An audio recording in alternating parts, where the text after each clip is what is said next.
Future of Referrals. Chris, I asked you before we started if you had heard of this software, this service, this product called Needle, and you had not. And I only discovered it because I happened to catch a mention of it. I think it was on the Beancast a week or two ago. We've talked a little bit about the Beancast before on here. I always find something interesting involved in that show. So I wanted to, if I can hold your attention for 63 seconds, you will find out why I entitled this topic The Future of Referrals ? So Phil, if you are ready, let's go 63 seconds, please. Meet Mike. Mike loves action sports and he needs some good headphones. He visits skullcandy.com and wants to know which pair will work best for skateboarding. He clicks the online chat option. Normally, Mike would be sent to a call center where he'd get slow, robotic responses, and he'd be frustrated because these people can't help him figure out what to buy. Meet Needle. Needle provides the platform that lets websites all over the world connect their best customers with online shoppers like Mike in real time. Mike talks to Nick, a fellow passionate skateboarder. Nick also loves Skull Candy products. Nick is credible, listens to Mike, and makes a powerful recommendation, the kind of recommendation we all want when buying a new product or service. Mike buys those headphones and the coordinating backpack, but more importantly, Mike remembers that Skull Candy delivered a world-class experience with their brand. Customers today demand a real dialogue with someone who speaks their language. Needle provides the platform to bring like-minded people together.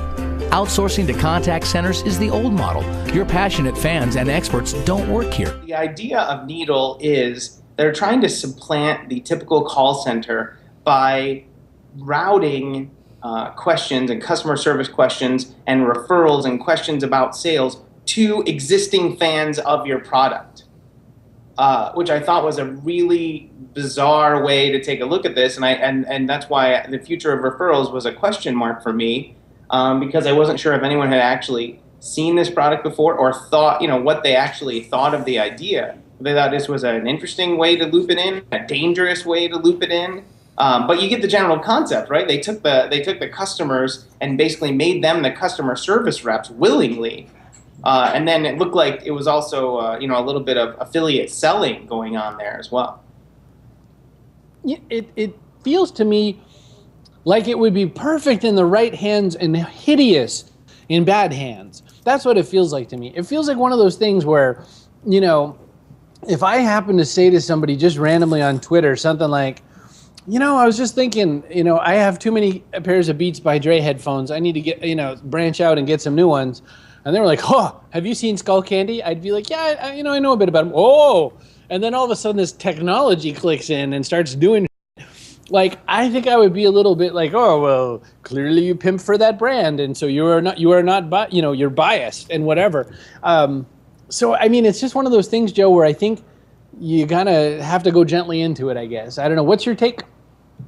I think it happens to some degree already, at least from the restauranting, as you like to say, point of view, where, but it doesn't happen in such a live connection. People are interested in what the experience might be like at this restaurant, and they use a product like, let's say, Yelp or Twitter or Facebook to engage with people, and maybe not so much engage with them. Just look at what those reviews look like, and this takes it a little bit of a step further. But you're right. I think that's where you could get yourself in trouble. If it feels like those people are pimping something, and it's not this truly, God, I don't want to say authentic, but if it's not this truly, hey, I just happen to like this, and this is why you'll like it too, it kind of loses that. Something about the video, and again, I think the URL was just needle.com. If you wanted to watch that video yourself, I think you probably get a little bit better of, and it may be that mine was delayed, but it certainly is interesting. And I thought it was, how close are we in steps to referrals going down this path where there is this social connection? So I just thought it was interesting and wanted to share it. Didn't know if anyone had seen it. Plus, I was curious to what your reaction would be as well.